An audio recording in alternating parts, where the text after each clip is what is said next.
పరిపాలించిన సార్వభౌములకు మా పెద్దలకు అంజలి ఘటిస్తున్నాం. రామరాజులకు విజయనగర పౌరులకు మా ఆస్థానమున అష్టదిగ్గజములుగా ప్రఖ్యాతి వహించిన కవి పుంగవులకు ఈనాటి ఈ సభకు ఆహ్వానం పలుకుతున్నాం.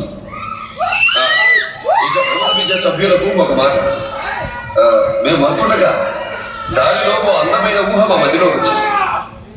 బలరాముడు సీత చూచి హక్కున నగి ఈ సమస్యను పూరించమని మా మనవి. బలరాముడు సీతను చూచి నవ్వెననిగా చిత్రముగానున్నది. ప్రభువుల వారు ద్వాపరయుగానికి త్రేతాయుగానికి ముడిపెట్టినారే, ఇది కొంత చెట్లమే. ఓహో, మన అష్టదిగ్గజాలకే కష్టతరమైన సమస్యనిచ్చారు ప్రభువుల వారు. ఇప్పుడు తెల్లాలి రామకృష్ణుడు చెప్తారు చూడు.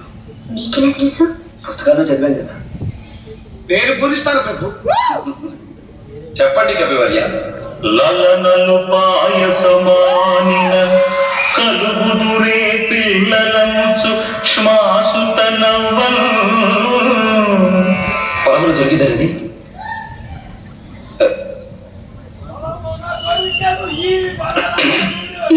పొలముల దొరికెదరని బలరాముడు సీత చూచి పక్కున నగియం.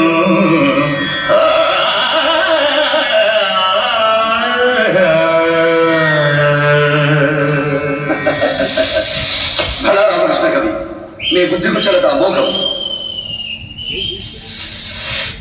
దూరించండి కవీంద్ర, మీ కృతి నుండి కొత్త పద్యాన్ని నిర్మించండి.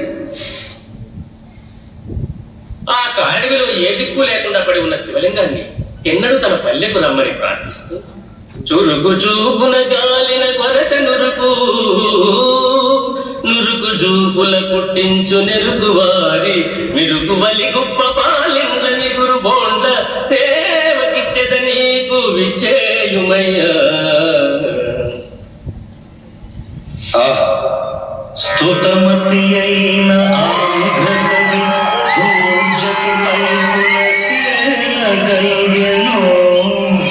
అతులిత మాధుని మహిమ.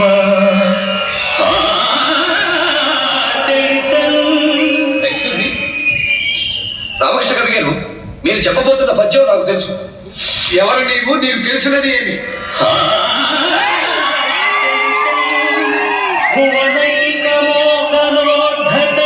సుకుమార వార వనిత జనత ఘనతాపహార సంతత మధురాధనోదిత సుధా